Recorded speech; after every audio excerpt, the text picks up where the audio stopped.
Ashamaa harka fuunee ilmaan Oromoo isiniin jechaa kanatti aansuudhaan walaloo gabaabduu takka waa'ee abdii fiixee fi daawun wayyaanee irratti isiniif dhiyeessaa obsaan caqasaa.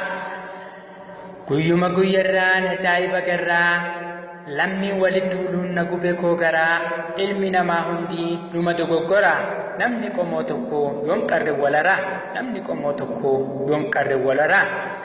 Keenya kun maallaataa nuti maladamnee Rabbi nuuf dirmadhu meesitti waywaannee wal numa dandeenyaa diinaaf humna dhabnee jaarraa tokko oliif barkanaaf gabroomne jaarraa tokko oliif barkanaaf gabroomne.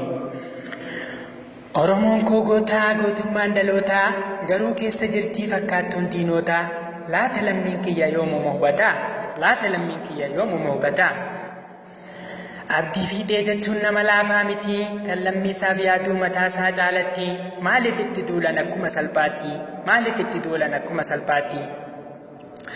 Daawun wayyaanee atis si jaalannaa barnuti tokkumaa dhiigaaf lafeen teenyaa ammas nuuf jiraadhu bilisummaa hawwine walumaan argina bilisummaa hawwine walumaan argina. Dubbiin keenya hundi diinaa keessa jira diinni nu fakkaatee walitti nu diraa itti fakkaatteetii allaattiin kan nyaatte barilmoo simbiraa allaattiin kan nyaatte barilmoo simbiraa. Yoomuma of bartan ergama diinaatis gurrarraa cufattan oromummaa qofaaf hundi wal jaalattan ilmaan abbaa tokko maaliif wal jibbitan ilmaan abbaa tokko maaliif wal jibbitan. Namni humaan beekne maqaa hayyootaa salphagga fudhatee irratti barreessaa waan argee dubbatee maaliif ofin ilaaluu dhiqqollee saalfatee haala sammuu isaa ilaalee hubate haala sammuu isaa ilaalee hubate.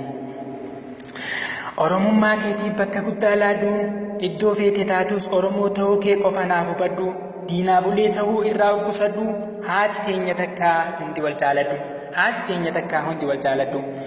Warra beekaas taatu warra gootaas taatu humaa hin fiddanii hanga Oromiyaa bilisa baaftanii waliin tumamtanii ni sajjeefamtanii biyyaa baafamtanii tana naaf hubadhaa warri dagattanii tana naaf hubadhaa warri dagattanii.